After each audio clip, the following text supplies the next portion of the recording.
Who's actually going to get the most out of a 12-inch Dobsonian that folds up like a suitcase? And who would be better off putting their money into something smaller or a different mount? Is the price tag justified for an everyday backyard astronomer who just wants a few nice views a month? Or does it only make sense for the serious hobbyist who's already planning deep sky sessions and maybe even some beginner astrophotography? Link is in the description if you want to check the product details on Amazon.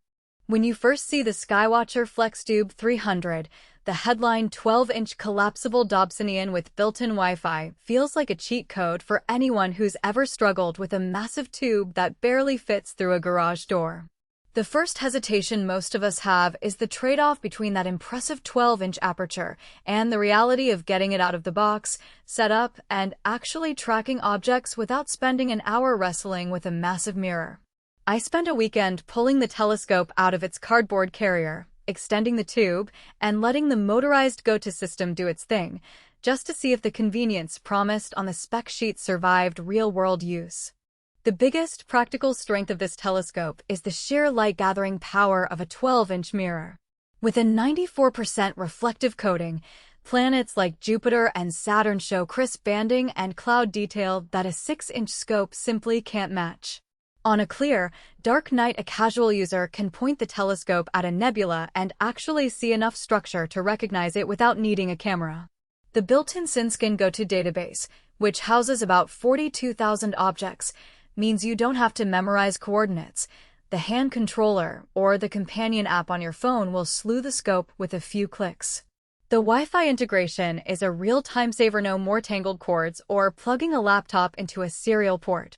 I was able to launch the app, select Andromeda Galaxy, and watch the mount smoothly track it while I focused the eyepiece. But the convenience comes with a few hidden trade-offs. The collapsible tube uses a series of metal hinges and a sliding dovetail to shrink down to a more manageable size.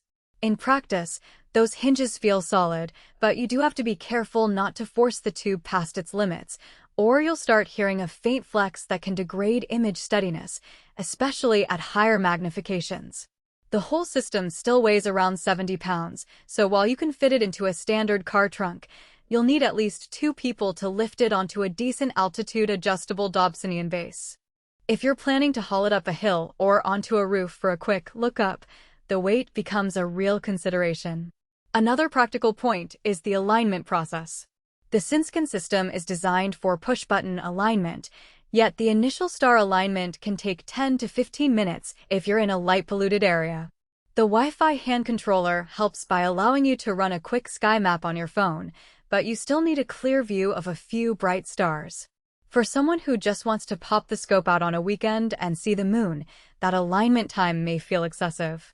On the flip side, once aligned, the database makes finding deep sky objects a breeze, which is where the 12-inch aperture truly shines.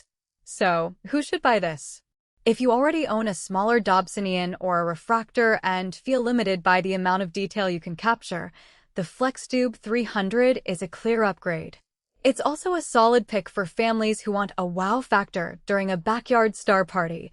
The dramatic size of the tube and the instant go-to capability keep kids engaged, and the 12-inch mirror delivers views that spark curiosity. For amateur astronomers who are starting to dabble in basic astrophotography, the stable motorized tracking paired with a sturdy Altaz base offers enough precision to get decent, one-shot images of bright nebulae or the moon. If you have a vehicle that can handle the load and you're comfortable spending a few evenings learning the alignment routine, the value you get from the aperture alone justifies the price. On the other hand, if you're a total beginner who just wants to glance at the moon once a month, or if you live in a cramped apartment with no easy storage space, this may be overkill. The price point sits higher than a typical 8-inch Dobsonian, and the setup complexity might be discouraging for someone who prefers a grab-and-go refractor that fits in a backpack.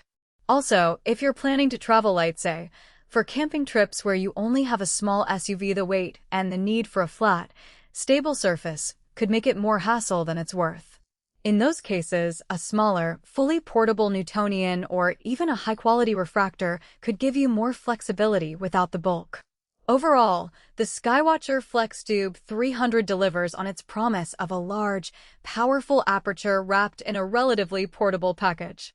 The strengths are obvious: deep sky reach, planetary detail, and a massive object database that makes the night sky feel navigable. The weakness is weight, hinge care, and a slightly involved alignment arm.